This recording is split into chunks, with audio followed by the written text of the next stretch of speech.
आम गाँव जेहेतु सत्यसाई संगठनर भजन मंडली से स्वीकृति प्राप्ति भजन मंडली नहले भी मध्य प्रत्येक दिन नगर संकीर्तन नाम स्मरण यू कार्यक्रम से हुए स्थिति प्रति मु आकृष्ट होकर सब पारादीप बहुत समय टिके सुविधा पाइले पलि आसे गाँव को आसी बापा पाखे से बेलू ए भजन फजन शुणिला परे मो मनरे गोटे कौतूहल आसला मुझे पिला बेलू भल गीत गाउली भजन उपर मुझे आकृष्ट हो गली एवं तांकर जो पूजार शैली जो भाव पूजा आराधना करा इते आकृष्ट हो गली सबु किछि छाड़ी मु खाली सब बेले भाविली केमती प्रभुंकर पाद पद्म को सेवा कर मोर अनुभूति रे मु world conference first second third तीन जाक अटेंड कर सेवा संगठन रे कोन जानि चंती हमर तीनटी विभाग अछि आध्यात्मिक विभाग सेवा विभाग ता सहित होछि शिक्षा विभाग तीनटी विभाग सब तो स्वामी समस्त किसी ना किसी सब रखी आपण को सुजोग बेसी सुजोग को विभाग रे बेसी काम करे 1 डिसेंबर रे सर्वधर्म ठाकुर अनुकूल चंद्र स्वामी निगमानंद रामकृष्ण परमहंस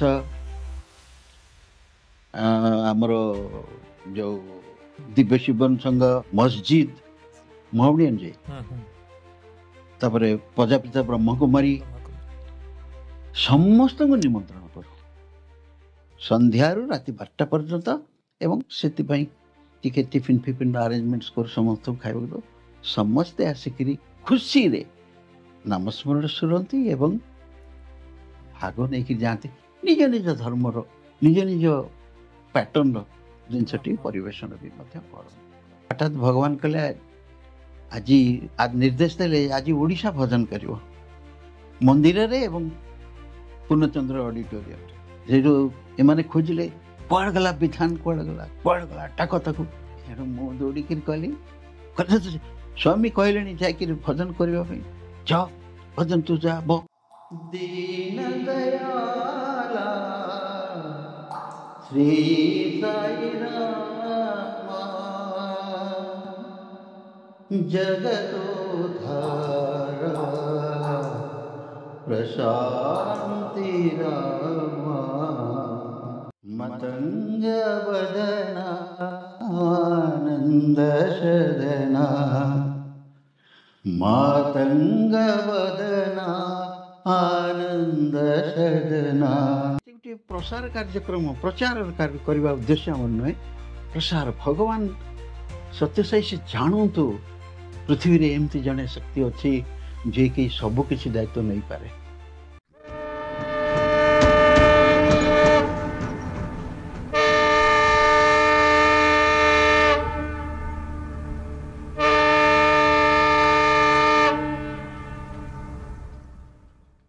ओम श्री साईराम जर्नी विथ श्री सत्यसाई रो नुआ एपिसोड को मु सीति घंटा आपण समस्त को स्वागत करछि।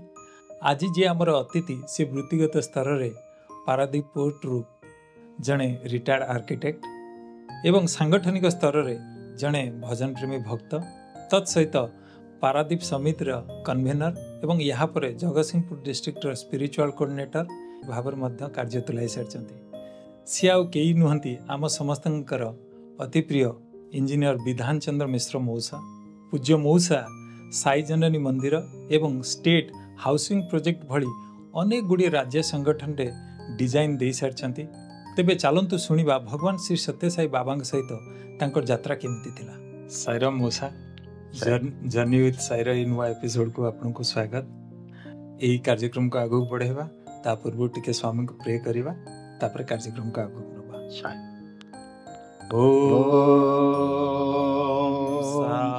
ईश्वराय विद्महे सत्यदेवाय धीमहि तन्नः सर्वः प्रचोदयात्। ओम शांति शांति शांति। केमती अछंती मौसा? बहुत बहुत आनंद आनंद अच्छे शुणी भारी खुशी लगिला। आपण जमी जानते आमर कार्यक्रम ना हूँ जर्नी विथ साई एवं एथिरे भगवान श्री सत्य साई बाबा सहित आपणकर जो यात्रा केमिति एवं केबे आरंभ हला से विषय टी आमको कहतु। ये तो बहुत गहन कथा। दीर्घ 70 वर्ष 75 वर्षर अभिज्ञता कौन बा कहबी। तथापि 1960 मसीह मु मेट्रिकुलेशन पास कली। आज्ञा सेते बेले गाँ को आसी बापा सहित जेते बेले बसा उठा कली सेते बेले देखिबा को पाइली भगवान कर गोटे फोटो फोटो देखियो से फोटोटी की पूजा करते। दिने कौतूहल बस तुम बापा को पचारि बापा ये किए? बापा कहले ये होचंते सत्य साई बाबा भगवान। आज्ञा मोर सेते बेलू भगवान को प्रति गोटे दुर्बलता आसिला। भगवान भगवान ता मु जानिछि जहा जगन्नाथ होचंती भगवान, राम होचंती भगवान, तबे जाई हो भगवान साई की सेते बेले अनुभव करि नथली, किंतु जानिली हाँ ये होचंती भगवान साई बाबा। साई बाबा जहाँको घर होची आंध्र प्रदेश रो नाटी होची पुट्टपर्ती। जाई हो ताकू मन भितरे रखी थाए मोर दैनंदिन कार्यक्रम जहाँ जमती करिवार कथा। आपण सेतेबेले बयस केते? मते सेतेबेल को बयस होइथिला 19 वर्ष 19-20 एमती हबो। तापर पाठ पढ़िली ओडिशा स्कूल ऑफ इंजीनियरिंग रे। आज्ञा पाठ सारिली, चाकरी पाइली, पारादीप रे जॉइन कली। मनरे संतोष हलानी जे सिविल इंजीनियरिंग पाठ पढ़ी करी आज्ञा खुशी हेबी कि। तापरे मन है आर्किटेक्ट पाठ पढ़िया पाई। आज्ञा बापा को पचारि बापा को कहली जे बापा मु टिके आर्किटेक्ट पढ़ती भल हंता, कारण सिविल इंजीनियरिंग पढ़ी करी कौन बा करिबी ना तोर इच्छा तू पढ़िबू जदी पढ़िबू। प्राइवेटली सेतबेले योजना थिला जे आमे प्राइवेटली भी मध्य आर्किटेक्ट पाठ पढ़ी पारिबू। आज्ञा एवं तांको कथा मानी आमे सुदूर बॉम्बे रे एडमिशन कलु, पाठ पढ़िलु एवं आर्किटेक्ट हेई 5 वर्ष लागिला। आर्किटेक्ट हेई पारादीप रे अवस्थापना कली। ता पूर्व भगवान को ठीक जानी थी तो मन मन भी प्रार्थना करी जदि बाबा भगवान ताहले मु केमती टिके तांकु दर्शन करी देखिले हेले मनटा शांति होबो। सेते बेलको बापा पुट्टपर्ती जीवा आसवा करी सारिलेनी। अच्छा सेते 63 64 65 आज्ञा पुट्टपर्ती जाती तांको संगरे से समय रे जानकी बाबू एडवोकेट जे थिले कटकर, नरेंद्र प्रधान, सर्वोपरि आमर मौसा ओडिशार भाईना ब्रह्मानंद पंडा सांग सब जाती पुट्टपर्ती। ये सब आम देखू। आपण सेतबेले पारादीप रे थिले? ସେତେବେଳେ ପାରାଦୀପରେ ମୁଁ ଥିଲି। ଜଏନ୍ କରି ଯାଇଥିଲେ ପାରାଦୀପ ପୋର୍ଟରେ? ହଁ ହଁ। ଆଜ୍ଞା। ଏବଂ ମୋର ପାରାଦୀପରେ ତ ଜଏନ୍ କରିଥିଲି 75 ମସିହାରେ ଆର୍କିଟେକ୍ଟ ପାସ୍ କଲି। ତା ଭିତରେ ବହୁତ କିଛି ପର୍ଯ୍ୟାୟକ୍ରମେ ବହୁତ କିଛି ଜିନିଷ ଉପଲବ୍ଧି ହେଇଛି ଭଗବାନଙ୍କ ବିଷୟରେ। ମୁଁ କହିବି ସେଟା। ଆଜ୍ଞା। ତାପରେ ମନ ସବୁବେଳେ ବ୍ୟାକୁଳ ହୁଏ କେମିତି ଟିକେ ଠାକୁରଙ୍କୁ ଦର୍ଶନ କରିବି, ଜାଣିବି। ପରୀକ୍ଷା ଦେବାକୁ ଯାଉଥାଏ ବମ୍ବେ, ବାପା ମତେ କହିଲେ ଆରେ ତୁ ବମ୍ବେ ତ ଯାଉଛୁ, ଏଟା ହଉଛି ଆପଣଙ୍କର 1972 ମସିହା। 1972 ମସିହାରେ ଯେତେବେଳେ ମୁଁ ବମ୍ବେ ଗଲି, କହିଲେ ତୁ ଟିକେ ଭଗବାନଙ୍କର ଯାଉଛୁ ତ ଭଗବାନଙ୍କର ଦର୍ଶନ ଟିକେ କରିଦେ, କରିଦବୁ। ମୁଁ କହିଲି ହଁ ବାପା, ଯଦି ଆପଣ କହୁଛନ୍ତି ତାହେଲେ ମୁଁ ମୋର ସତ ଚେଷ୍ଟା କରିବି। ଆଉ ଭଗବାନ ଯାଉଛନ୍ତି ଧର୍ମକ୍ଷେତ୍ର, ସେଠି ଦର୍ଶନ ଦେବେ। ମୁଁ ତାଙ୍କ କଥା ମାନି ଗଲି। ମୁଁ ଏକା ଯାଇନି, ମୋ ସାଙ୍ଗରେ ମୋର ଆଉ 4 ଜଣ ସାଙ୍ଗ ଯାଇଥିଲେ। ଯୁଗଳ କିଶୋର ନାୟକ ଆଉ 2 ଜଣ ସାଙ୍ଗ। ଆମେ ଯାଇ ବମ୍ବେରେ ପହଞ୍ଚିଲୁ। ସେଠି ଯାଇକିରି ପତା ଲଗେଇକିରି ମୁଁ ଜାଣିଲି ଯେ ଭଗବାନ ଧର୍ମକ୍ଷେତ୍ରରେ ଦର୍ଶନ ଦେବେ। ଏନ୍ଧେରି, ସେ ଜାଗାଟି ନାଁ ହଉଛି ଆନ୍ଧେରି।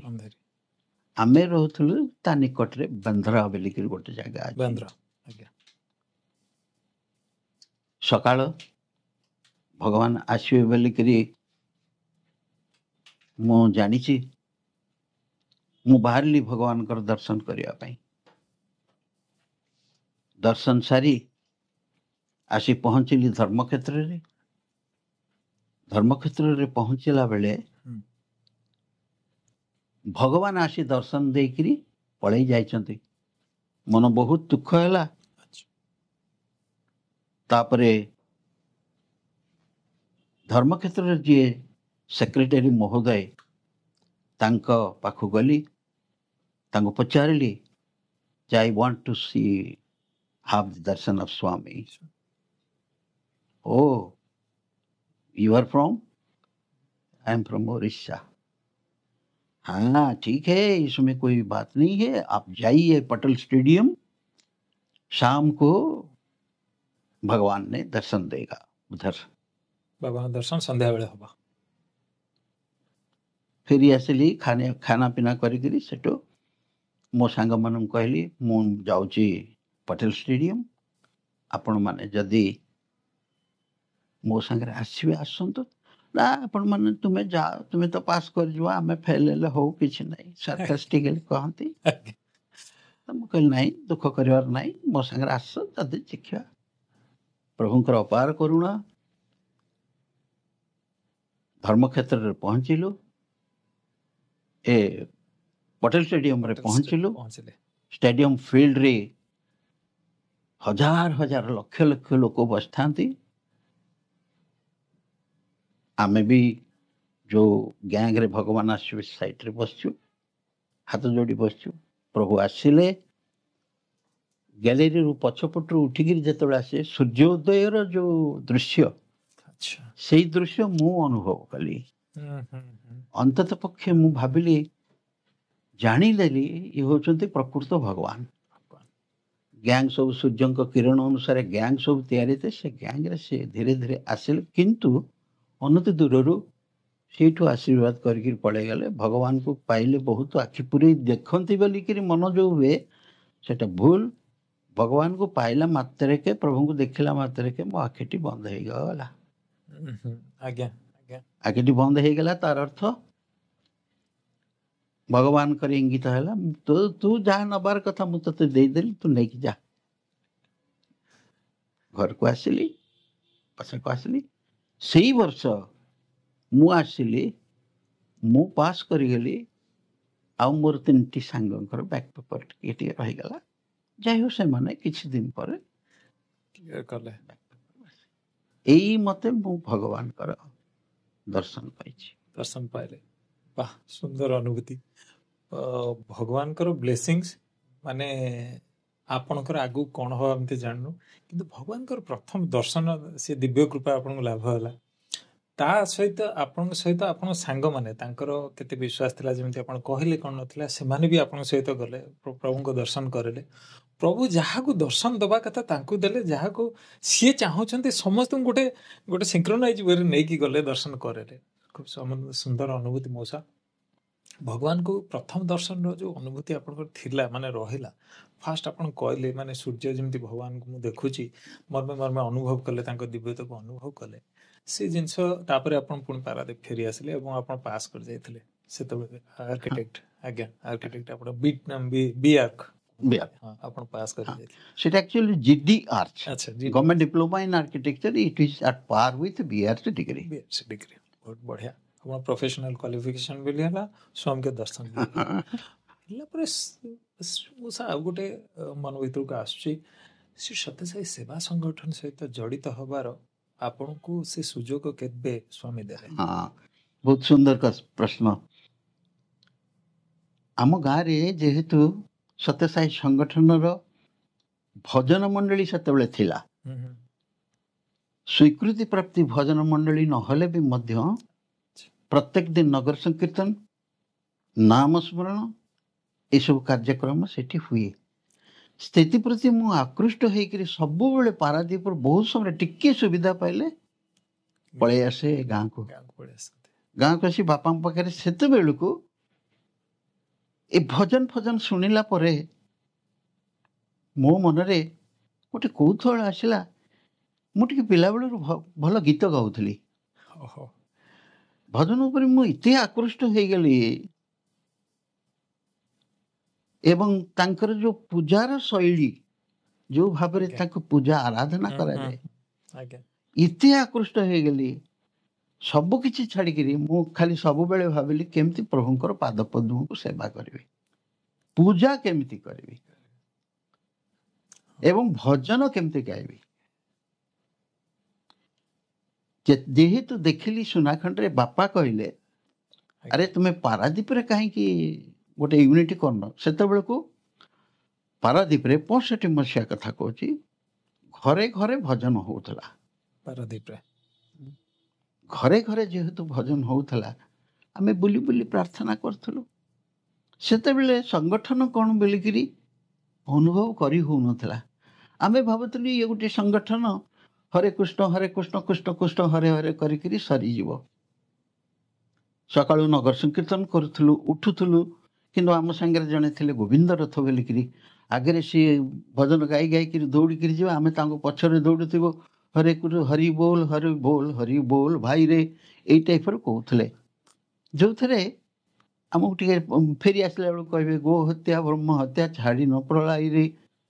ତେଣୁ ଏଇସବୁ ହତ୍ୟା ଫତ୍ୟା ଶୁଣିଲା ବେଳକୁ ଆମକୁ ଟିକେ ଖରାପ ହେଲା। ଆପଣ ଏମିତି କ'ଣ କହୁଛନ୍ତି? ବାବାଙ୍କ ଭଜନରେ ତ ଏମିତି ହତ୍ୟା ଫତ୍ୟା ନାହିଁ, ତାପରେ ତୁମେ କରୁନ। ତାପରେ ମୋର ଗୋଟେ ଆସିଲା, ମୁଁ ଟିକେ ଅନ୍ୱେଷଣ କରିବି। ତେଣୁ ସାଂଗଠନିକ ଦୃଷ୍ଟିକୋଣରୁ ସଂଗଠନରେ ଭଗବାନଙ୍କର ଯେଉଁ ଭଜନ ପୂଜନ, ଏଇ ଦୁଇଟି ଜିନିଷ ପାଇଁ ମୁଁ ବହୁତ ଆଡ଼େ ଦୌଡ଼ିଛି। ଖାଲି ଜାଣିବି କେମିତି ପୂଜାକୁ, କ'ଣ ଷୋଡ଼ଶୋପଚାର ପୂଜା, କ'ଣ ଶ୍ଲୋକ, କ'ଣ କିଛି ନାହିଁ। ବହି ଖଣ୍ଡେ ଖଣ୍ଡେ ମିଳିଲା, ତାପରେ ପୂଜା ଭଗବାନଙ୍କର ପାଦ ସେବା କରିବାର ସୁଯୋଗ ପାଇଲି, ଭଗବାନଙ୍କର ପୂଜା କଲି, ନାମସ୍ମରଣ ଆନ୍ଦୋଳନରେ ମାତିଲି। ଏବଂ ସଂଗଠନ ଯେହେତୁ ଜାଣିଲୁ, ସେତେବେଳେ ବହୁତ ଥିଲା, କନଭେନର ବୋଲି ଗୋଟେ ପୋଷ୍ଟ ଥିଲା, ଆଉ କିଛି ନଥିଲା। ତାଙ୍କ କଥା ମାନିକିରି ଚଳିବାକୁ ପଡ଼େ। ତ ନାମସ୍ମରଣ ଆନ୍ଦୋଳନ ଚାଲିଲା। ସାଂଗଠନିକ କଲେଜରେ ଖାଲି ଭାବିଲୁ କେବଳ ଭଜନ ଆଉ ପୂଜା ଏତିକି କରିଦେଲେ ସରିଯିବ।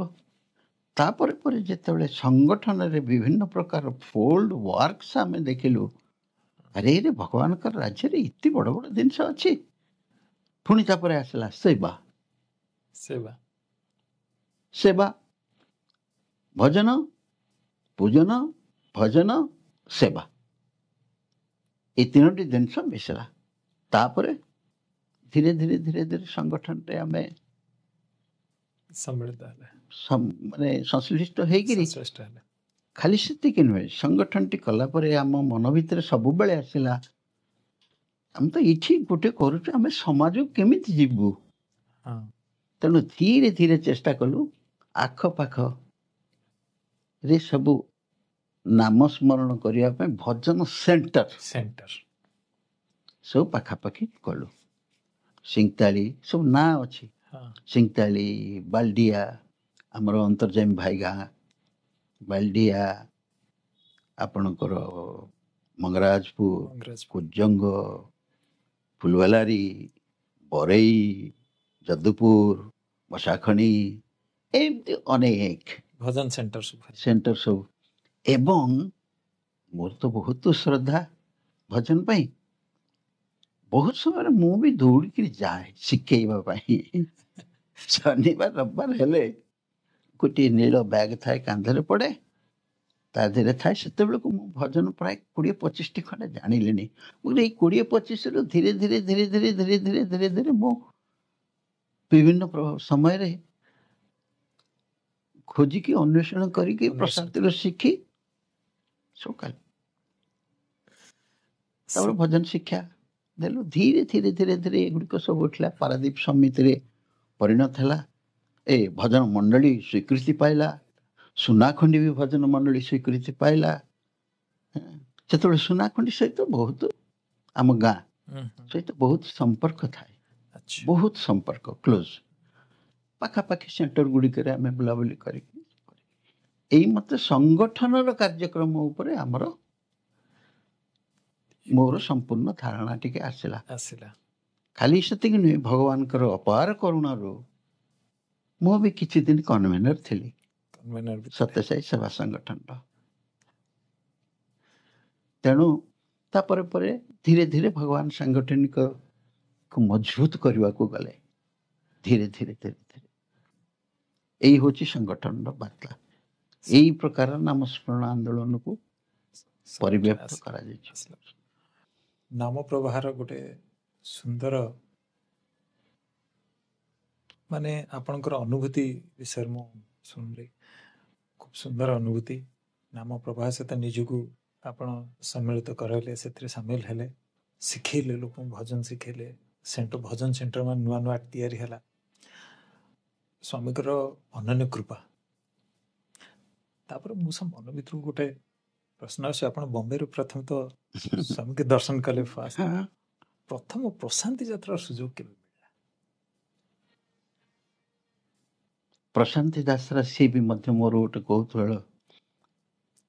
ଭଗବାନ ପାଖକୁ ଯେଉଁ ଦର୍ଶନ ଆମେ କରିବାକୁ ଯାଉ, ମୁଁ କେବେ ଏକା ଯାଇନି। ଯେତେବେଳେ ଯାଉ ଗୋଟେ ଗ୍ରୁପରେ ଯାଉ। କେମିତି ଗ୍ରୁପରେ ଯାଉ?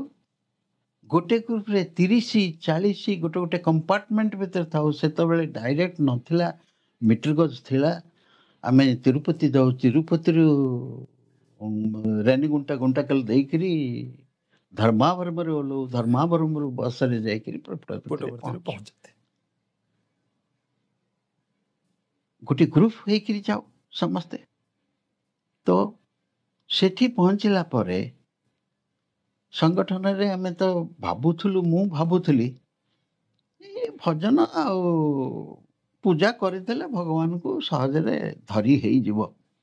କିନ୍ତୁ ପ୍ରଶାନ୍ତି ଥରେ, 2ଥର, 3ଥର ଏମିତି ବିଭିନ୍ନ ସମୟରେ ଯିବା ପରେ, ଏଇଟା ମୋର 70 ପରର କଥା କହୁଛି,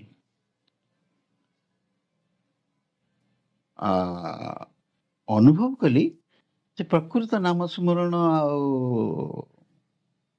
ପୂଜନ ଗୋଟେ ବଡ଼ ଫ୍ୟାକ୍ଟର ନୁହେଁ, ବଡ଼ ହେଉଛି ସେବା। ତେଣୁ ପ୍ରଶାନ୍ତିରେ ଯେତେବେଳେ ଆମେ ଯାଉ, ବିଭିନ୍ନ ପ୍ରକାର ସେବା କାର୍ଯ୍ୟ କରିବାକୁ ସୁଯୋଗ ଭଗବାନ ଦେଇଛନ୍ତି। ବହୁତ ସେତେବେଳେ ଥାନ୍ତି ଆମର ହିତୈଷୀ ହେଉଛନ୍ତି। ବିଶେଷ କରି ଗୋଟେ ପ୍ରଶାନ୍ତିର ଗୋଟେ ସୁନ୍ଦର କଥା ମୁଁ କହିବି। ସେତେବେଳେ ଆମର ଓଡ଼ିଶାର ଯିଏ ସେବାଦଳ କନଭେନର ଥିଲେ ସିଏ ହେଉଛନ୍ତି ରଜନୀ ଭୂଷଣ ପାଣି ଏବଂ ରସାନନ୍ଦ ପଟ୍ଟନାୟକ କଟକ। ସେଇମାନେ ହେଉଛନ୍ତି ଆମକୁ ବାଟ ଦେଖେଇଛନ୍ତି। ଭୀମ ଭାଇ ଚାଲିଗଲେଣି, ଭୀମ ଭାଇ ସେଇମାନେ ରାସ୍ତାଟିକି ଆମକୁ ନେଇକି ଯାଇଛନ୍ତି ଠିକ ରାସ୍ତାରେ। ସଂଗଠନ କ'ଣ ବୁଝେଇ ଦେଇଛନ୍ତି। ଭଗବାନ ତ ବହୁତ କଥା କହନ୍ତି, ଆଉ ମୋ ଭାବନା ଅନୁସାରେ ଭଗବାନ କହନ୍ତି। ଯାହା ଆମେ ଭାବୁଛୁ ଭଗବାନଙ୍କର ଭାଷଣରେ ସମ୍ଭାଷଣରେ ସେ ଆମେ ପାଇଯାଆନ୍ତି। କିଛି କାହାକୁ ପ୍ରଶ୍ନ ପଚାରିବାକୁ ପଡ଼େ ନା। ତ ସାନିଟେସନ୍ କରିବାର ସୁଯୋଗ ଥାଏ। ସେତେବେଳେ ପ୍ରଶାନ୍ତ ନୀଳମ୍ ଯାହା ବର୍ତ୍ତମାନ ଆପଣ ଦେଖୁଛନ୍ତି ତାହା ନଥିଲା। ଆମେ ବାଲିରେ କମ୍ବଳ ପକଉ, କାରଣ କାକର ପଡ଼ିଲେ ଆଜ୍ଞା ଘୋଡ଼େଇ ହେଲେ କମ୍ବଳେ ସକାଳୁ ଉଠିଲା ବେଳକୁ ସେ କମ୍ବଳ ଉପରେ ପାଣି ସବୁ ଥିବ। ଆଜ୍ଞା ବାବାଙ୍କର ଶାନ୍ତି ବେଦିକା ଥିଲା ଯୋଉ, ତାଙ୍କ ସାମ୍ନାରେ ସେଇଠି ପଡ଼ୁ ଶୋଉ। ସିଏ ପୁଣି 3ଟା 3:30 ବେଳକୁ ଉଠିବାକୁ ପଡ଼ିବ। ବୁଢ଼ୀ ଗାଡ଼ି କେଉଁଠି ସେ ଗଛ ମୂଳରେ ଥୋଇବୁ ଜିନିଷପତ୍ର। ତାପରେ ନଗର ସଂକୀର୍ତ୍ତନ ଯିବୁ। ଚିତ୍ରାବତୀରେ ପାଣି ଥାଏ, ଚିତ୍ରାବତୀ ଯିବୁ, ଝାଡ଼ା ଝପଟ ଯାଇକିରି ସେଠି ଗାଧୁଆପାଧ କରିକିରି ଫେରିବୁ। ଫେରିଲା ପରେ ହଁ ଗାଧୋଇବା ପୂର୍ବରୁ ଆମର ଆଲର୍ଟ ହେଇଯାଇଥିବ। South Prasanthi, east Prasanthi, west Prasanthi, north Prasanthi, canteen, ଦୁନିଆ ଜାଗାରେ ଆଲର୍ଟ ମିଳିଥିବ। ସାନିଟେସନ୍, ପାଇଖାନା ସଫା କରିବା, ଆମର ବ୍ରୁମଷ୍ଟିକ୍ସରେ ଝାଡ଼ୁ କରିବା, ପହଁରା କରିବା। ଭଉଣୀମାନେ ବି କରୁଥିଲେ ଝାଡ଼ୁ କରିବା।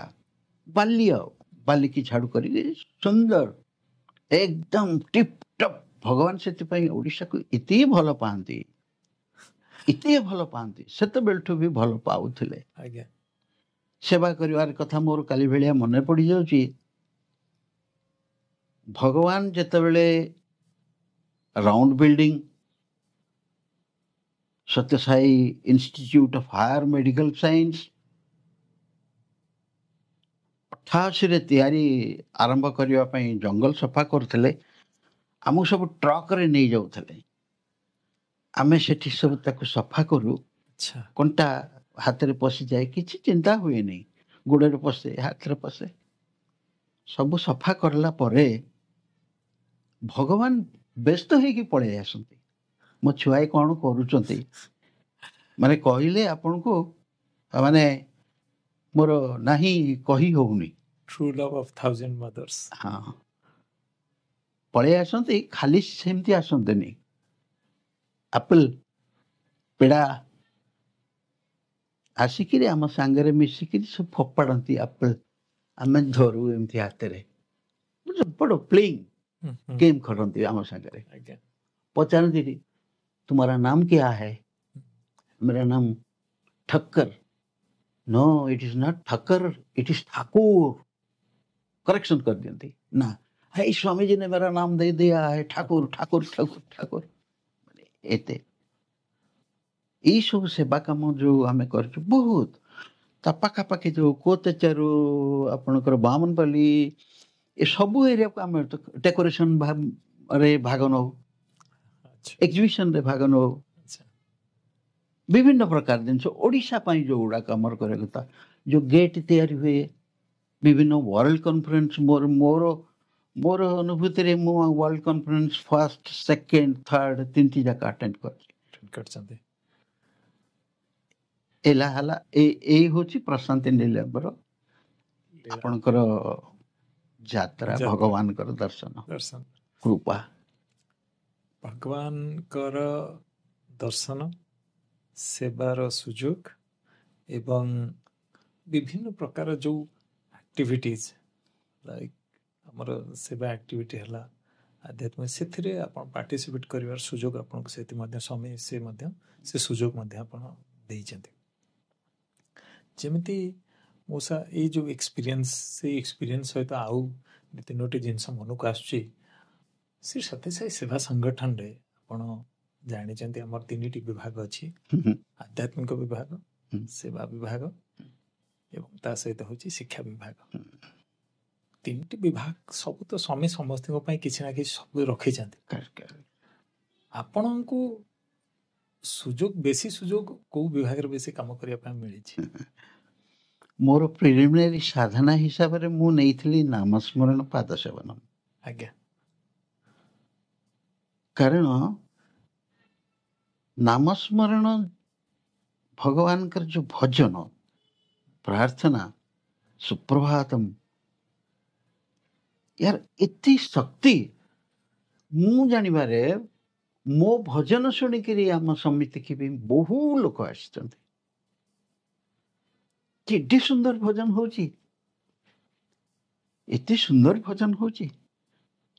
ଧୀରେ ଧୀରେ ଧୀରେ ଧୀରେ ସେ ଭଜନକୁ ଖୋଜିବା ପାଇଁ କେମିତି ଗାଉଛନ୍ତି ବୋଲେ ମୁଁ ବି ବହୁତ ଜାଗାକୁ ଯାଇଛି। ପ୍ରଶାନ୍ତି ନିଲୟମରେ ଶୁଣେ, ଲେଖି ରଖେ। ଆଚ୍ଛା। ବିଭିନ୍ନ ଜାଗାକୁ ଯାଇ କେମିତି ହଉଛି ଭଜନ, ଆଜ୍ଞା। ଭଜନ କେମିତି କରୁଛନ୍ତି। ମୁଁ ଯାଇଛି ବିଭିନ୍ନ ଜାଗାରେ, ଚାକିରି କ୍ଷେତ୍ରରେ ଦିଲ୍ଲୀ ଯାଇଛି, ବମ୍ବେ ଯାଇଛି, ମାଡ୍ରାସ ଯାଇଛି। ବିଶେଷ କରି ଦିଲ୍ଲୀ ଓ ବମ୍ବେ ଏ ଦିଟିରେ ଖୋଜି ଖୋଜି ଯାଇକରି ଭଜନ କରିଛି। ବମ୍ବେର ଗୋଟେ ବଡ଼ ଇଏ ହେଉଛି, ଭଜନ କରିଲେ ସେମାନେ ଟିକେ ବିଶ୍ୱାସ କରନ୍ତିନି, କାରଣ ସିଏ କେତେ ଗୁଡ଼ିଏ ଅଶୋଭନୀୟ ବ୍ୟକ୍ତି ତ ପହଞ୍ଚି ଯାଆନ୍ତି। ତେଣୁ ସେମାନେ କ'ଣ କରନ୍ତି ନା ସେମାନଙ୍କୁ ଆରତି କରିବାକୁ ଦିଅନ୍ତି। ଆରତିରୁ ସେମାନେ ଧରନ୍ତି ଏ ପ୍ରକୃତ ଡିଭୋଟି କି ନାହିଁ। ଆଚ୍ଛା। ଆରତି କଲାବେଳେ ସେ ବି ସୁଯୋଗ ମିଳେ। ଦିଲ୍ଲୀରେ କରିଛି ଭଜନ ବିଭିନ୍ନ ଜାଗାରେ। ସେତେବେଳକୁ ଆମର NTR ହେଇନଥାଏ ନା, ଆମର ଯେଉଁ ଦିଲ୍ଲୀରେ ଯେଉଁ ସେଣ୍ଟରଟି ଅଛି ଶିରିଡ଼ି ସାଇ, କୋଉଟା ସେଟା ହେଉଛି ଆପଣ ସାଇ ଇଣ୍ଟରନ୍ୟାସନାଲ, ଯେଉଁଟା ସେତେବେଳେ ହେଇନଥାଏ, କନଷ୍ଟ୍ରକ୍ସନ୍ ଚାଲିଥାଏ। ଶିରିଡ଼ି ମନ୍ଦିର ଥାଏ, ତାପରେ କନଷ୍ଟ୍ରକ୍ସନ୍ ପରେ ସାଇ ଇଣ୍ଟରନ୍ୟାସନାଲ ସୁଯୋଗ ପାଇନି, କିନ୍ତୁ ଭଗବାନଙ୍କର ଦୟାରୁ ବସିକିରି ଆସିଛି ସେଠି। ତ ନାମସ୍ମରଣଟାକୁ ଟିକେ ଗୁରୁତ୍ୱ ଦେଇଥିଲି, କାରଣ ସେଥିରେ ବହୁ ଲୋକଙ୍କୁ ଆମେ ଟାଣି ଆଣି ପାରୁଥିଲୁ। ଆକୃଷ୍ଟ ହେଇକି ମ୍ୟାଗ୍ନେଟ୍ ଭଳିଆ ଜିନିଷ କାମ କରୁଥିଲା ସେଇଟା। ସେଥିପାଇଁ ପାରାଦୀପରେ ବି ମଧ୍ୟ ବିଭିନ୍ନ ମନ୍ଦିର, PPL, ସେକ୍ଟର 21, ବାଲଡିଆ, ତାପରେ ବିଭିନ୍ନ ମନ୍ଦିର, ସମସ୍ତଙ୍କୁ ସବୁ ଜାଗାରେ ବି ମଧ୍ୟ ଆମେ ଭଜନ ପରିବେଷଣ କରୁ। ବିଶେଷ କରି ଜାଗର ଦିନ, ଶିବରାତ୍ରି। ଖାଲି ସେତିକି ନୁହେଁ, 31 ଡିସେମ୍ବରରେ ସର୍ବଧର୍ମ ଠାକୁର ଅନୁକୂଳ ଚନ୍ଦ୍ର, ସ୍ୱାମୀ ନିଗମାନନ୍ଦ, ରାମକୃଷ୍ଣ ପରମହଂସ, ଆମର ଯେଉଁ ଦିବ୍ୟ ଜୀବନ ସଂଘ,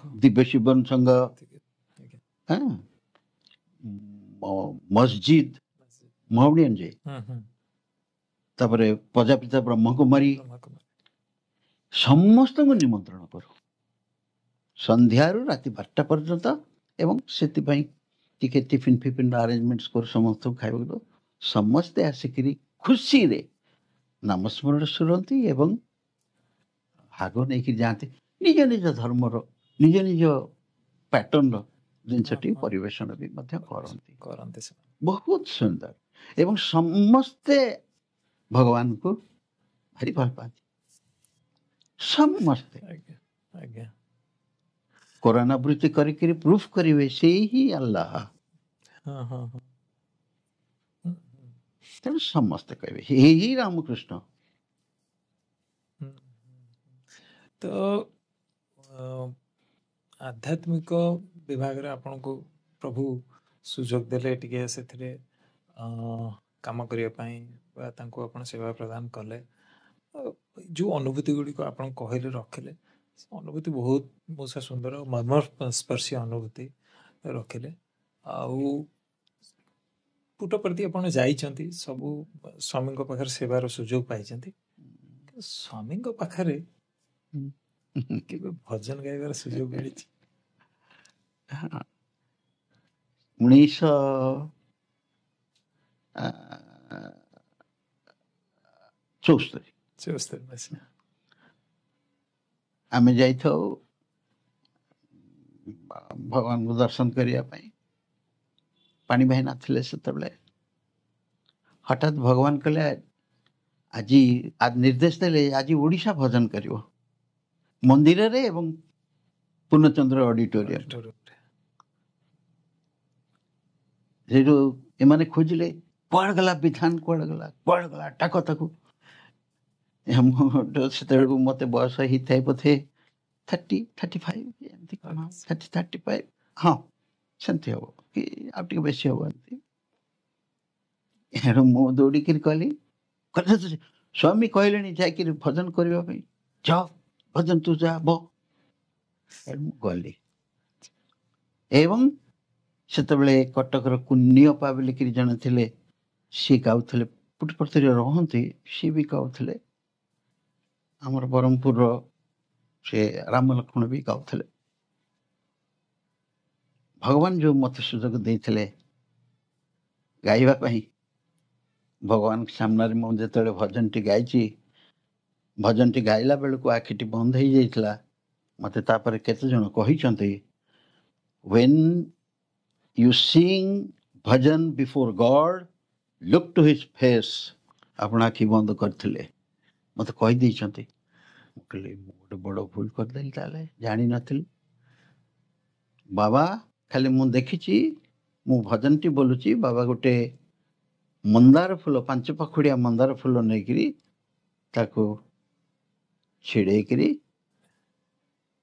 पकोछंती 5 पाखुड़ा पकैले तापर तांकर क्रमागत भाव हाथ जेमती करंती जेमती स्वामी गाइथिले को भजन गाइथिले मने अछि हाँ मने के अछि दीपद गाई सुनांत हाँ से भजन टी होची दीन दयाल श्री साई राम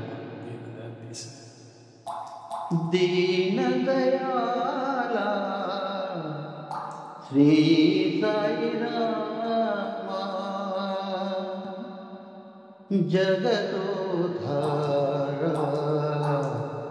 प्रशांति राम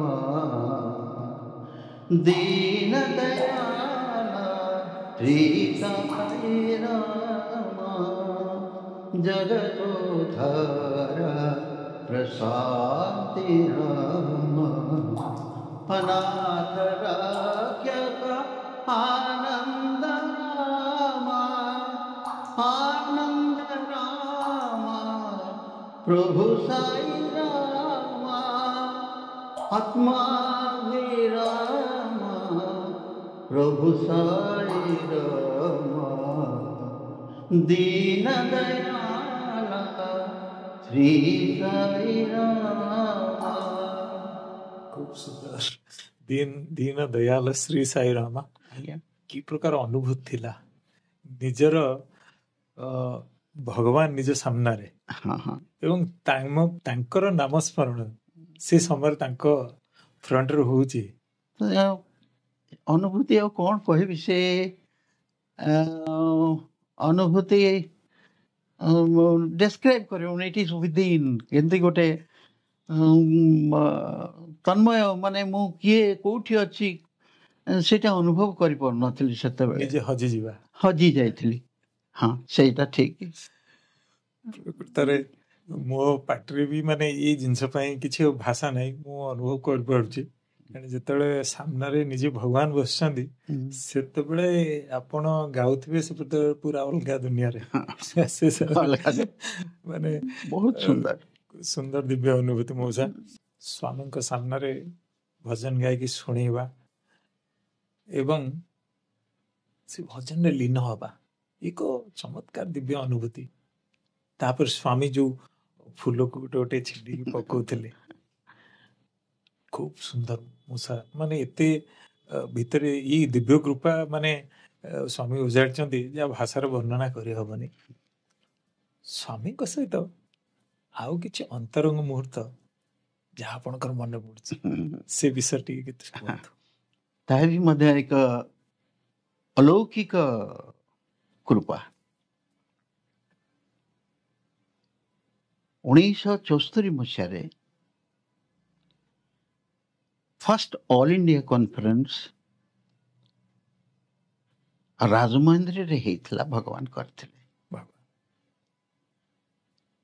ତା ପୂର୍ବରୁ ତ ଆମର ସଂଗଠନ ଥିଲା, ପାରାଦୀପର ଗୋଟିଏ ସମିତି ଥିଲା। ସମିତି କି ଡେଲିଗେଟ୍ କରିଥିଲି ମୁଁ, ରାଜମହେନ୍ଦ୍ରୀ କି ମତେ ପଠେଇଥିଲେ। ତା ପୂର୍ବରୁ ପାରାଦୀପର ମନ୍ଦିର ପ୍ରତିଷ୍ଠା 70-72 ଯେତେବେଳେ ହେଲା, ଆମେ ଭଗବାନଙ୍କର ଜନ୍ମରୁ ଡିକ୍ଲାରେସନ ଯୋଉ ଅହଂ ସତ୍ୟ ବୋଧକମ୍ ସତ୍ୟମ୍ ଶିବମ୍ ସୁନ୍ଦରମ୍, ସୁନ୍ଦରମ୍। ମୁଁ ସାଇ ବାବା 14 ବର୍ଷ ପର୍ଯ୍ୟନ୍ତ ଆମେ ଗୋଟିଏ ଛୋଟିଆ ଡ୍ରାମାଟିଏ କରିଥିଲୁ। ଏବଂ ତାର ଲେଖକ ହଉଛନ୍ତି ଶ୍ରୀମାନ ଯୁଗଳ କିଶୋର ନାୟକ, ବିଦଙ୍ଗତ ଆତ୍ମା। ସେ ଆଉ ନାହାନ୍ତି, ବାବାଙ୍କର ଡିଭୋଟି। ସିଏ ଥିଲେ ବି ଜଣେ ଆର୍କିଟେକ୍ଟ, ଯିଏକି ରିଟାୟାର୍ଡ ଆସ୍ chief architect government of Odisha. ଲେଖିଥିଲେ ସେ, ସ୍ୱର ସଂଯୋଜନା କରିଥିଲି ମୁଁ, ଏବଂ ମୁଁ ନିଜେ ମ୍ୟୁଜିକ୍ କଣ୍ଟ୍ରୋଲ କରୁଥିଲି। ଆଜ୍ଞା। ସେଇଠି ଭଗବାନଙ୍କର ଯେତେବେଳେ ଆମେ ପ୍ରଦର୍ଶନ କଲୁ, ବହୁତ ରେସ୍ପଣ୍ଡ ଆସିଲା। ବହୁତ ଲୋକ ସେ ଡ୍ରାମା ଦେଖିକିରି ମନ୍ଦିରରେ ବି ମଧ୍ୟ ପ୍ରବେଶ କରିଗଲେ।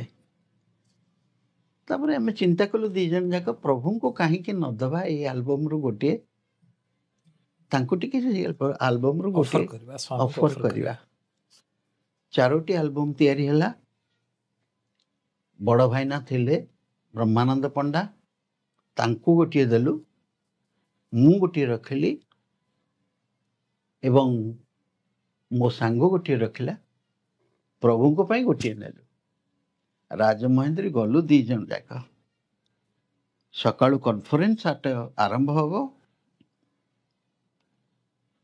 ମୁଁ କହିଲି, ଯୁଗଳ, ଆମେ ଖାଇବାନି, ଭଗବାନଙ୍କୁ ଏଇଟାକୁ ଦବା, ସିଏ ନ ନେଲା ପର୍ଯ୍ୟନ୍ତ ଆମେ ଖାଇବାନି। ସକାଳୁ ଯେତେବେଳେ ଗୋଦାବରୀ କୂଳରେ ଗୋଟେ ବଡ଼ ପଡ଼ିଆରେ ଭଗବାନଙ୍କର ଦର୍ଶନ ହବାର ଥିଲା, ଆମେ ଗାଧେଇ ପାଧେଇ ପଳେଇଲୁ ସେଠିକି, ଗୋଦାବରୀ କୂଳକୁ। ସେ ପଡ଼ିଆରେ ବସିଲୁ।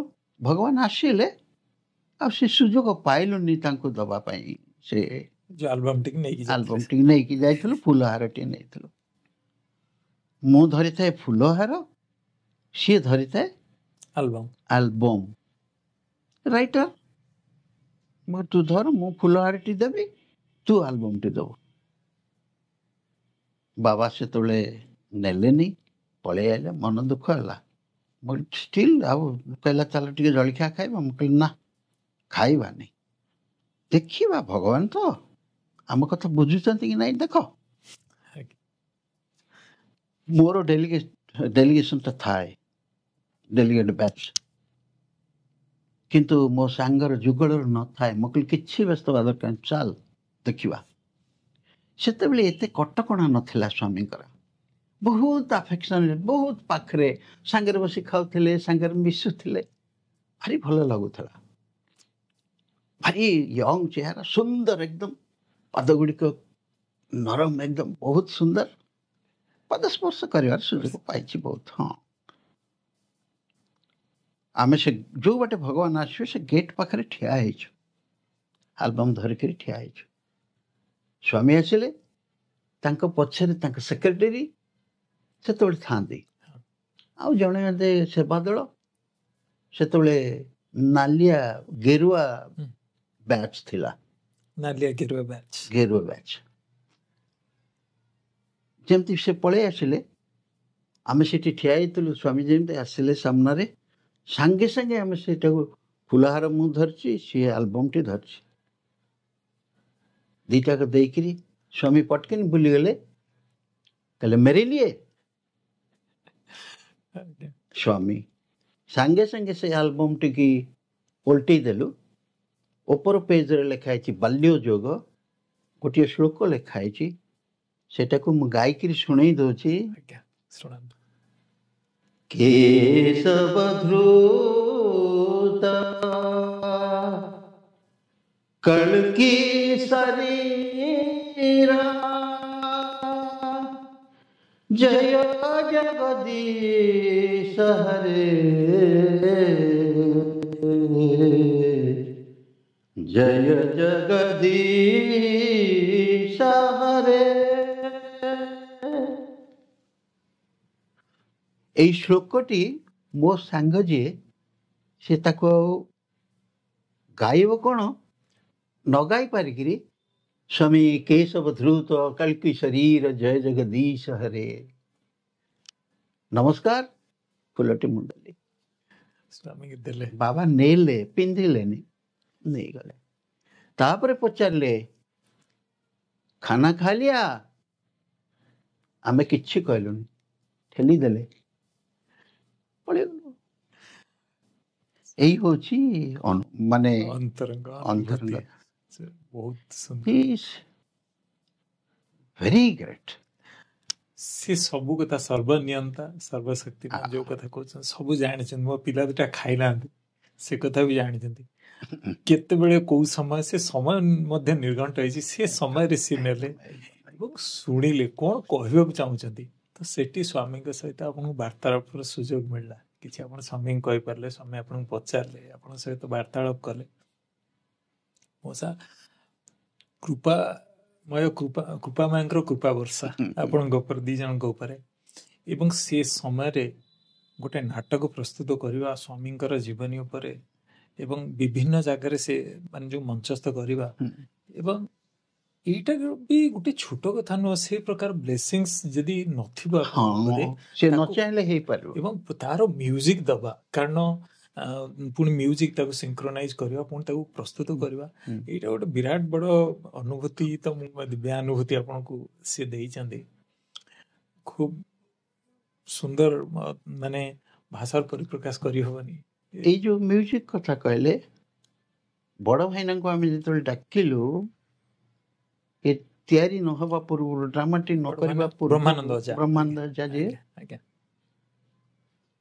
ମଉସା ମୁଁ ଡାକେ, କିନ୍ତୁ ଓଡ଼ିଶାର ଭାଇନା ହିସାବରେ ସବୁବେଳେ ପାଟିରେ ଭାଇନା ପଶେ। ମୁଁ କହିଲି ମଉସା ଆପଣ ବସନ୍ତୁ, ମୁଁ ଯୋଉ ଗୀତ ଗୁଡ଼ିକ କମ୍ପୋଜ କରିଛି ୱିଥ୍ ଇନଷ୍ଟ୍ରୁମେଣ୍ଟ ମୁଁ ଆପଣଙ୍କୁ ଶୁଣେଇବାକୁ ଚାହୁଁଛି। କାରଣ ଆପଣ ଅନୁମୋଦନ କଲା ପରେ ସେ ବସିଲେ ମନ୍ଦିରରେ। ପାରାଦୀପ ଆସିଥିଲେ, ବହୁତ ସମୟରେ ଆସନ୍ତି। ମନ୍ଦିରରେ ବସିଲେ, ମୁଁ ଗୋଟିଏ ଗୋଟିଏ ଗୀତ ଗାଇଲି, ଶୁଣିଲେ, ମୋତେ କହିଦେଇ ଗଲେ ଭଲ ହେଇଛି, ଜନ୍ମ ଜନ୍ମାନ୍ତର ସାଧନା କର। ଜନ୍ମ ଜନ୍ମାନ୍ତର ସାଧନା କରିଲେ ଭଗବାନ ପାଇବେ। କେତେ ବଡ଼ କଥା କହିକିରି ଗଲେ। ତାପରେ ମୁଁ ଯୋଗୁଳୁ କହିଲି, ମୁଁ କହିଲି ବି କେୟାରଫୁଲ। ଜନ୍ମ ଜନ୍ମାନ୍ତର କରିଲେ ଆମେ ଏଇ ଜନ୍ମରେ ନେଇକିରି ଭଗବାନଙ୍କୁ ଦେବା। ଚିନ୍ତା କର କ'ଣ କହିଲେ। ହଉ ଭାଇନା ଯାହା କହିଲେ ଆମେ ସେଇଆ କରିବା। ତା ପାଇଁ ସେ ଯାହା ଶୁଣିଲେ, ତାମାନେ ସେଥିରୁ ଆମେ ଧଇଲୁ କୋଉଠି ତ୍ରୁଟି ଟିକେ ଅଛି ବୋଧେ। କହିଲେ ଆହୁରି ରେକ୍ଟିଫାଇ ଫିଲ୍ଟର କର, ପ୍ଲେ କରି ଶୁଣ। ଏବଂ ଖାଲି ନୁହେଁ, ସେ ବାଲ୍ୟଯୋଗ ଟିକେ ଆମେ ବିଭିନ୍ନ ଜାଗାରେ କରିଛୁ। କୁଜଙ୍ଗରେ କରିଛୁ, ସୁନାଖଣ୍ଡିରେ କରିଛୁ, ବିଭିନ୍ନ ସମସ୍ତେ ଚାହିଁଛନ୍ତି। ଆମର ଯୋଉ କିଶୋର କବି ଶ୍ୟାମ ସୁନ୍ଦର, ତାଙ୍କ ଗାଁରେ କରିଛୁ, ବହୁତ ଜାଗାରେ କରିଛୁ, ବୁଲି ବୁଲିକିରି କରିଛୁ ସେ ନାଟକଟି। କାହିଁକି ଏଠି ଗୋଟିଏ ପ୍ରସାର କାର୍ଯ୍ୟକ୍ରମ, ପ୍ରଚାର କରିବା ଉଦ୍ଦେଶ୍ୟ ଆମର ନୁହେଁ, ପ୍ରସାର। ଭଗବାନ ସତ୍ୟସାଇ ସେ ଜାଣନ୍ତୁ ପୃଥିବୀରେ ଏମିତି ଜଣେ ଶକ୍ତି ଅଛି ଯିଏକି ସବୁ କିଛି ଦାୟିତ୍ୱ ନେଇପାରେ। ଆମେ ତ ଆଉ ସେତେବେଳେ ଜନ୍ମ ହୋଇନଥିଲୁ, ଆମେ ଆଉ ସେ ନାଟକ ଦେଖିନଥିଲୁ, କିନ୍ତୁ ସେ ନାଟକରୁ କିଛି ଯୋଉ ଗୀତ କମ୍ପୋଜ ହେଇଥିଲା, ଯାହା ଭଜନ କମ୍ପୋଜ ହେଇଥିଲା, ସେଟା କିଛି ମନେ ଅଛି କି? ଦି ଲାଇନ୍ ଗାଇକି ଟିକେ ଶୁଣାନ୍ତେ। ନାଟକର ପ୍ରାୟ ବିଶେଷ ମନେ ନାହିଁ, ପ୍ରାୟ ମନେ ନାହିଁ। ସ୍କ୍ରିପ୍ଟ କିନ୍ତୁ ଅଛି, ମୋ ପାଖରେ ଅଛି। ପୁରା ସ୍କ୍ରିପ୍ଟ ଏପର୍ଯ୍ୟନ୍ତ ରଖିଛି, ସାହିତ୍ୟିକ ରଖିଛି। ସେ ଯୋଉ ବାଲ୍ୟଯୋଗ ବହୁତ ବଢିଆ ସ୍କ୍ରିପ୍ଟ ଘରେ ରଖିଛି। ଆଉ ମତେ ମାନେ ମୁଁ ୟା ଭିତରେ ଆପଣଙ୍କ ସହିତ ଆମେ କଥାବାର୍ତ୍ତା ହେବା ଭିତରେ ଆପଣଙ୍କର ମୋ ସବୁ ମନେ ଅଛି, ଆପଣ ସ୍ୱାମୀଙ୍କ ସାମ୍ନାରେ ତ ଗାଇଥିଲେ, ଭଜନ ଗାଇଥିଲେ। ପ୍ରଥମେ ଫାଷ୍ଟ କୋଉ ଭଜନ ଗାଇଥିଲେ କିଛି ମନେ ଅଛି ଆପଣଙ୍କର? ପ୍ରଥମ ଭଜନ ମାନେ ସ୍ୱାମୀଙ୍କ ପାଖରେ ନୁହେଁ, ହଁ, ଅନ୍ୟ ଅନ୍ୟ ସମୟ। ହଁ ପ୍ରଥମ ଭଜନ ନାଇଁ, ଯୋଉ ଆରମ୍ଭ କଲେ କୋଉଠୁ ଆରମ୍ଭ କରିଥିଲେ? ମୁଁ ଆକ୍ଚୁଆଲି ମୋ ଭଜନଟି ଆରମ୍ଭ କରିଥିଲି କୋଉଠି, ସୁନାଖଣ୍ଡିରେ। ସୁନାଖଣ୍ଡିରେ କୋଉ ହଁ, କୋଉ ଭଜନ କିଛି ମୁଁ ସେ ଗଣେଶଙ୍କ ବନ୍ଦନାଟି ଗାଇଥିଲି, ଗାଇଥିଲେ? ମାତଙ୍ଗ ବେଦନା। ଟିକେ ଦୀପ ଶୁଣାନ୍ତୁ। मतंग बदना आनंद सदना, मातंग बदना आनंद सदना, महादेव शिव शंभु नंदना, महादेव शिव शंभु नंदना, मतंग बदना आनंद सदना। ଏଇଥିଲା ଭଜନ। ଭଜନର ଯୋଉ ଯାତ୍ରା ଆପଣଙ୍କର ଏଉଠୁ ଶ୍ରୀ ଗଣେଶଙ୍କର ଏଉଠୁ ଗଣେଶଙ୍କର। ଆପଣଙ୍କର ଆରମ୍ଭ ହେଇଥିଲା। ବହୁତ ସୁନ୍ଦର ବି ଲାଗୁଛି। ମାନେ ସେ ସମୟରେ ମାନେ ଆପଣ ସେ ଭଜନକୁ ମାନେ ସେ ଭଜନର ଯୋଉ ଯାତ୍ରା ଆରମ୍ଭ ହେଇଥିଲା ସ୍ୱାମୀଙ୍କ ସହିତ ଅତି ସୁନ୍ଦର ଭାବରେ ନେଇକି ଆସିଥିଲେ। ପୁଣି ସ୍ୱାମୀଙ୍କ ସାମ୍ନାରେ ଗାଇବା, ପୁଣି ଯୋଉ ଆପଣ ଏକ୍ସପିରିଏନ୍ସ ସେୟାର କଲେ ବାଳଯୋଗୀ ଭାବରେ ଯୋଉ ସ୍ୱାମୀଙ୍କୁ ଦେଲେ ଆଲବମ୍, ସେ ସୁଯୋଗ ଗୋଟେ ମିଳିଲା। ମୁଁ ସାର୍ ଟିକେ ମନ ଭିତରେ ଆଉ ଗୋଟେ ଜିନିଷ ଆସୁଛି, ଆପଣ ତ ଆର୍କିଟେକ୍ଟ ଆମ ଈଶ୍ୱରଙ୍କର ଭାଷାରେ ଆର୍କିଟେକ୍ଟ କଲେ ବିଶ୍ୱକର୍ମାଙ୍କୁ କୁହାଯାଏ, ସିଏ ହଉଛନ୍ତି ଆର୍କିଟେକ୍ଟ। କିନ୍ତୁ ଭଗବାନ ଶ୍ରୀ ସତ୍ୟସାଇ ବାବା ଆପଣଙ୍କୁ ଆର୍କିଟେକ୍ଟ ଭାବରେ କିଛି ସେବାର ସୁଯୋଗ ଦେଇଥିଲେ କି? ତାଙ୍କ ପକ୍ଷରୁ ମିଳିଥିଲା କି? କୃପାମୟ, ତାଙ୍କର କୃପା ଅହେତୁକ ଅନନ୍ତ। ଆନନ୍ଦ। ମୁଁ ବିଶେଷ କରି ଆମେ ତ ଗ୍ରୁପରେ ଯାଉ, ମୁଁ କହିବାଟା ଠିକ ହଉନି, ଆମେ ସବୁ ଯାଉ ଗ୍ରୁପରେ, ସବୁ ଯାଉ। ବିଶେଷ କରି ପ୍ରଶାନ୍ତିରେ ତ ବହୁତ ସୁଯୋଗ ଦେଇଛନ୍ତି। ମୁଁ କୋଟି କୋଟି କହିବି, ବିଶେଷ କରି ଆମର ଯୋଉ ବିଗତ ଫ୍ଲଡ୍ ହେଇଥିଲା, ହଁ, ଫ୍ଲଡ୍ରେ ଭଗବାନ ବାବା, ମୁଁ ଏବଂ ସଚି ମହାପାତ୍ର ପ୍ରଶାନ୍ତିରେ ଥିଲୁ। ଯାଇଥାଉ ଭଗବାନଙ୍କ ପାଖକୁ, ପ୍ରଶାନ୍ତିରେ ଥିଲୁ। ହଠାତ୍ ଅଲ୍ ଇଣ୍ଡିଆ ପ୍ରେସିଡେଣ୍ଟ ଭି ଶ୍ରୀନିବାସନ ସଚି ଭାଇକି ଡାକି କହିଲେ, ସ୍ୱାମୀ wants to construct the flood affected buildings for the villagers. ଆଜ୍ଞା। You prepared a scheme and estimate should not be more than 1 lakh. ଆମ ମୁଣ୍ଡ ଖରାପ ହେଇଗଲା। ସାର୍, ଘରଟେ ତିଆରି ହବ, ରୁମ୍ ଗୋଟେ ରହିବ, ବାରଣ୍ଡା ରହିବ, ସ୍ପେସିଫିକ୍ କହିଦେଲେ, ରୁମ୍ ରହିବ, ବାରଣ୍ଡା ରହିବ, ପାଇଖାନା ରହିବ, କୋଟିଆଡ଼େ ଗୋଟିଏ ରହିବ। 1 ଲକ୍ଷ ଟଙ୍କାର ତ ହେଇପାରିବନି। ତ ଯାଇ ହଉ, ଭଗବାନ ଚାହିଁଛନ୍ତି ଯେହେତୁ ହବ। ସାଙ୍ଗେ ସାଙ୍ଗେ ଦାନ୍ତ କାମୁଡ଼ି କରି ଆମେ ସବୁ ସେଇଠୁ ପେନ୍ସିଲ୍ କିଣି, ରବର କିଣି, ସେଇଠି ଆଙ୍କି ଦେଇକି ରାତାରାତି କରି ସକାଳୁ ଅଲ୍ ଇଣ୍ଡିଆ ପ୍ରେସିଡେଣ୍ଟକୁ ଧରେଇ ଦେଲୁ। ଟେଣ୍ଟାଟିଭ୍ ଏଷ୍ଟିମେଟ୍ କରିଦେଲୁ 1 ଲକ୍ଷ ଟଙ୍କାରେ କରିଦେଇକିରି ଅଲ୍ ଇଣ୍ଡିଆ ପ୍ରେସିଡେଣ୍ଟକୁ ଧରେଇ ଦେଲୁ। ଆଗେ ଭାବିଲେ ଲକ୍ଷ ହବନି, କିନ୍ତୁ ଯେତେବେଳେ ଡ୍ର କଲେ, ସ୍କେଚ୍ କଲେ, ଲାଇନ୍ ବାହାର କଲେ, ସେତେବେଳେ ଲକ୍ଷରେ ହେଇଗଲା। ବିକଜ ସ୍ୱାମୀ ୱାଣ୍ଟ ତାଙ୍କ ତାଙ୍କୁ ଦେଇଦେଲୁ। ଦେଇଦେଲା ପରେ ସ୍ୱାମୀକି ସେ ଦର୍ଶନ ଦେଖେଇଲା ପରେ ସ୍ୱାମୀ ବୋଧେ 2008ରେ ଆନାଉନ୍ସ କରିଥିଲେ 10 କୋଟି ଟଙ୍କା ଆମର କନଷ୍ଟ୍ରକ୍ସନ ପାଇଁ ଦେଲେ। ଖାଲି ସେତିକି ନୁହେଁ, ୱିଥ୍ ଇନଷ୍ଟ୍ରକ୍ସନ ଉଚ୍ଚା ବାରଣ୍ଡା ଦବ, ପିଲା ଚୁଲି ପ୍ଲାଟଫର୍ମ ଦବ, ବାରଣ୍ଡା ଖଣ୍ଡିଏ ଦବ, ଗୋଟିଏ ରୁମ୍ ଦବ, ଖାଇବା ପାଇଁ ଟିକେ ଜାଗା ଦବ, ଆଉ ପାଇଖାନାଟି ସ୍ପେସିଫିକ୍ କରିଦେଲା ପରେ ଆମେ ତିଆରି କରିଦେଲୁ। ତାକୁ ବି ଅଛି, ମୋ ପାଖରେ ଅଛି, ମୁଁ କେତେବେଳେ ସୁବିଧା ହେଲେ ଦେଖେଇବି, ସବୁ ଦେବି। ଧର୍ମ କ୍ଷେତ୍ରକୁ ପ୍ରଥମ ଦର୍ଶନ ପାଇଁ ଗଲେ, ସାଙ୍ଗମାନଙ୍କ ସହିତ ଦର୍ଶନ କଲେ, ପରୀକ୍ଷା ଦେବା ପାଇଁ ଯାଇଥିଲେ, ପରୀକ୍ଷାରେ ପାସ୍ କଲେ, ପୁଣି ପରୀକ୍ଷାରେ ପାସ୍ କରିକି ଆସିଲା ପରେ पुणी स्वामी केते दिन पर आपन गोटे पुणी गोटे सुजोग देले से सेवार सुजोग देले खाली सेतिकी नुहे भगवान अपार करुणारू ओडिशा रे विभिन्न स्थान रे जो मंदिर गुड़िक तैयारी होइछि मंदिर किसी कार्यक्रम करने भी मध्य सुजोग मिले बहुत मिली साई जननी हॉल भुवनेश्वर हरि भाईना था स्टेट प्रेसिडेंट हठात दिने मत डाकिले रवि महांती कटक तांकु डाकिले एवं कथबार्ता छल मत कहले विधान आई घरे कौन लट्टा कुंज एमती माड़ी थी प्रभु को प्रार्थना करंतु जदि कृपा करिवे घर ठिया सेतबले भुवनेश्वर धुना भाई थांती हमर कन्वेनर अप्रूवाल हैनी किछि नहीं प्रथम ड्राइंग टे तैयारी हला मु तक करली लागी पड़ी करली मो पाखर अच्छी भी मध्य से रेकॉर्ड टोटल रखी साई जननी हॉल खोलू इनागुरेशन पाई भगवान को ऋषि निर्वासन को जा हो कृपा तांको कृपारू मंदिरटी है बहुत प्रकार जिनस छाड़ा से सब तो कही हेनी गोटे मादला हम जदि ताको जतले निमंत्रण करने कहले एक महलाटा करदेला परे भाईना कहले कहले हरि भाईना कहले जे श्रीनिवासन ऑल इंडिया प्रेसिडेंट को बापा को आनिबा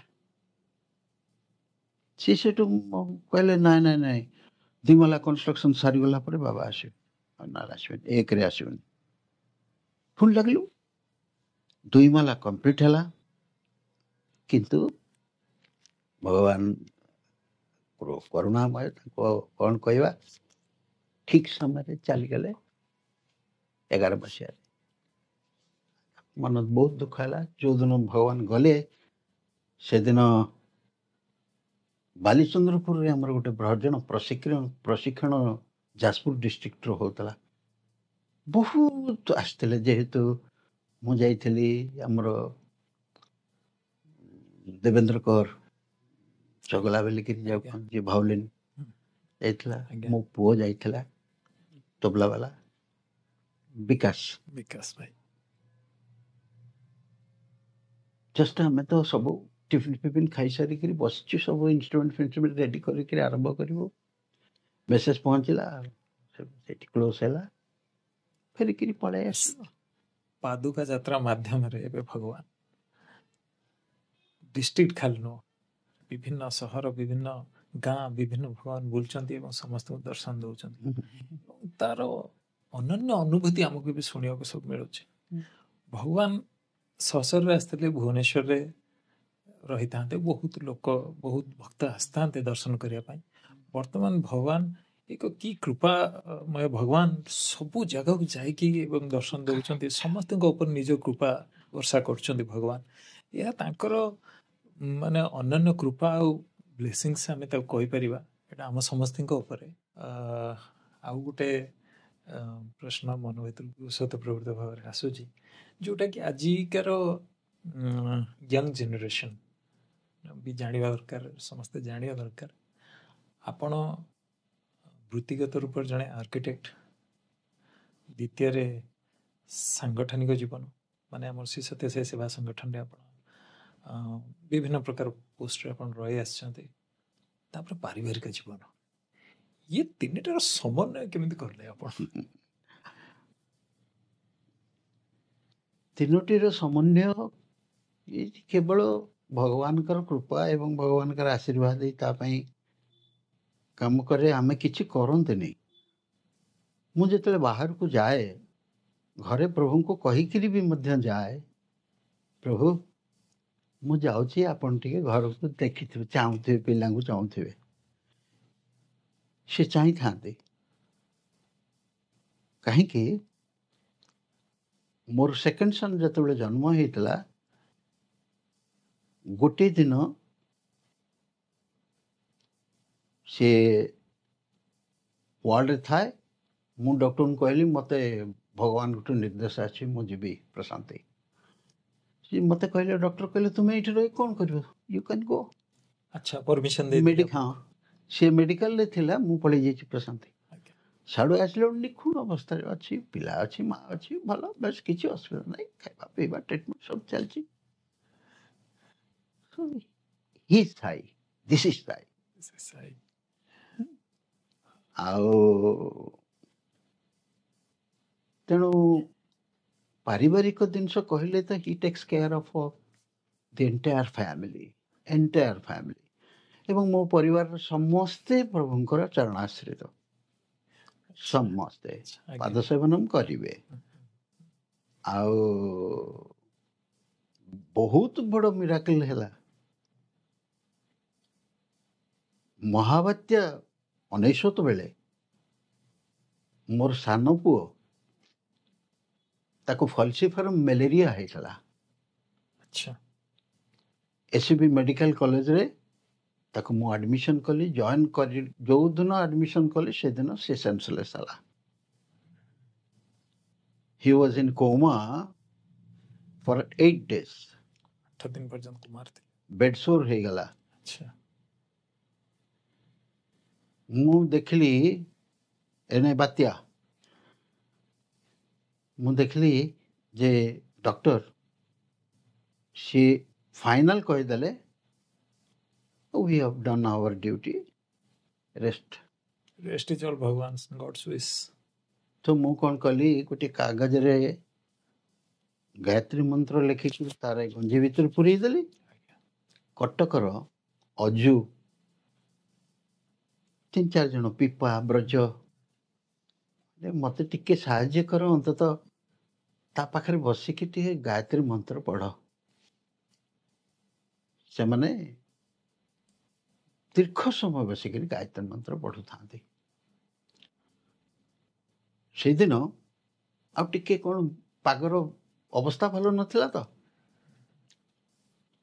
ସେ ଘଡ଼ଘଡ଼ି ମାରିକିରି ଟିକେ ବର୍ଷା ଟିକେ ହେଲା। ସେଇ ସମୟରେ ସେ ଚାହିଁକିରି କହୁଛି, ବାପା ବର୍ଷା ହେଉଛି କି ଘଡ଼ଘଡ଼ି ହେଉଛି କି? ଏଠି ଶୁଣିଲି ଦି ମିରାକଲ ଅଫ୍ ଭଗବାନ, ଏବଂ ଭଲ ହେଇଗଲା, ସମ୍ପୂର୍ଣ୍ଣ ନିରୋଗ ହେଇଗଲା। ତାକୁ ମୁଁ ନେଇ ଘରକୁ ଆସିଲି, ଘର ପରିଷ୍କାର ପରିଚ୍ଛନ୍ନ କରିକି, ବାତ୍ୟାରେ ସବୁ ପାଣି ପଶି ଯାଇଥିଲା, ପରିଷ୍କାର ପରିଚ୍ଛନ୍ନ କରିକି ଘରେ। ଇଏ ହେଲା ନମ୍ବର 1। ମୋର ସେକେଣ୍ଡ ସନ୍, ଭଗବାନ କରୁନାହାନ୍ତି ଆଉ କିଏ କରୁଛି, ଆଉ କିଏ କରିବ, ତାଙ୍କ ବ୍ୟତୀତ ଆଉ କିଏ ଅଛି କରିବ ଆମ ପାଇଁ। ସେକେଣ୍ଡ ସନ୍ ତାର ପିଲାବେଳରୁ VSD ଥିଲା। VSD ଗୋଟେ ହାର୍ଟର ଡିଜିଜ୍।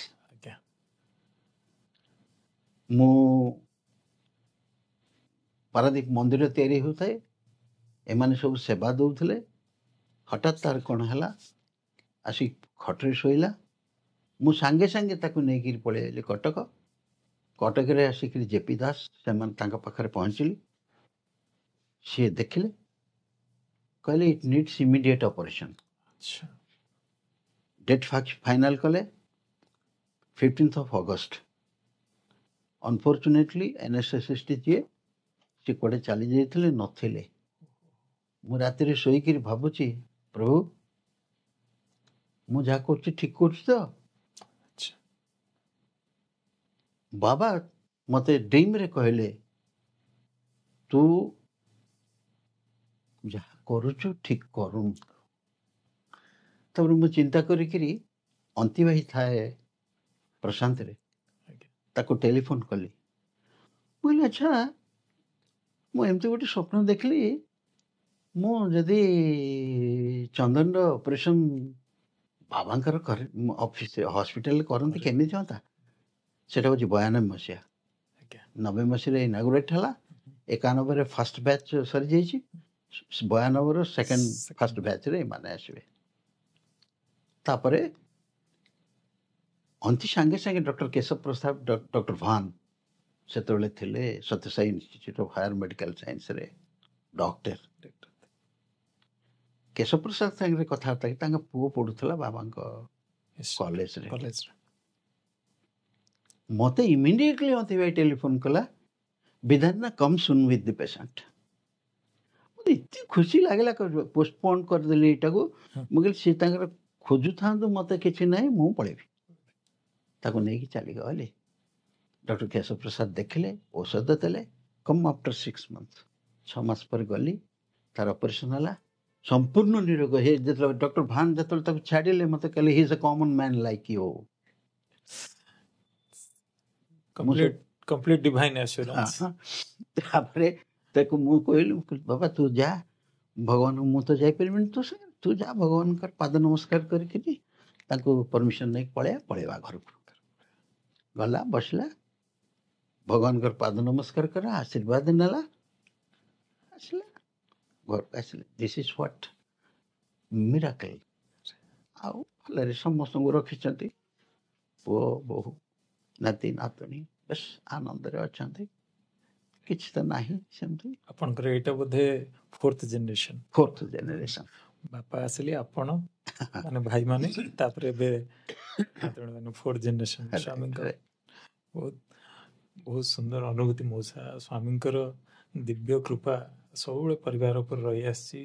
ମାନେ ଆପଣ ସେଇଟାକୁ କୃପାଟାକୁ ଅନୁଭବ କରୁଛନ୍ତି, ସେ ଜିନିଷଟାକୁ ମର୍ମେ ସେଇ ଜିନିଷଟା ମାନେ ଜାଣିବାକୁ ମିଳୁଛି ମୋତେ। ମାନେ ସେଇ ଜିନିଷଟା ମୁଁ ବି ଅନୁଭବ କରୁଛି। ସେଇ ଜିନିଷଟା ଆମେ ତ ଆସିକି ଶେଷ ପର୍ଯ୍ୟାୟରେ ପହଞ୍ଚିଲେଣି। ଆଉ ଶେଷ ପର୍ଯ୍ୟାୟରେ ଯେତେବେଳେ ପହଞ୍ଚିଲେଣି, ସ୍ୱାମୀ ଆମ ପ୍ରତି ବହୁତ କୃପା, ବହୁତ ସ୍ନେହ ମାନେ ଆମକୁ ପ୍ରଦାନ କରିଛନ୍ତି, ଦେଇଛନ୍ତି। ମାନେ ବହୁତ ସାରା ସ୍ନେହ ଦେଇଛନ୍ତି ସ୍ୱାମୀ।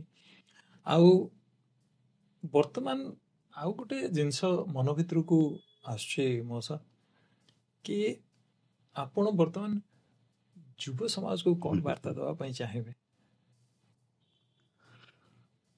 ମୁଁ ଯୁବ ସମାଜକୁ ଅନ୍ତତଃ ପକ୍ଷରେ ଏତିକି କହିବି, ଭଗବାନ ସଂଗଠନରେ ତ ଆଜିକାଲି ସଂଗଠନକୁ ଆସିବେ, ସଂଗଠନକୁ ଦେଖିକିରି ସମସ୍ତେ ପଳେଇ ଆସୁଛନ୍ତି। କିନ୍ତୁ ସଂଗଠନକୁ ଆସିବାକୁ ହେଲେ କେତେ ଗୁଡ଼ିଏ ନିୟମ କାନୁନ ଭିତରେ ଆବଦ୍ଧ ହେଇକି ରହିବାକୁ ପଡ଼ୁଛି, ଯେଉଁଟା ଆମ 9 କୋଡ୍ ଅଫ୍ କଣ୍ଡକ୍ଟର୍ସରେ ଅଛି। ଅନ୍ତତଃ ପକ୍ଷେ ସବୁ କରିବା ତ ଭାରି କଷ୍ଟ।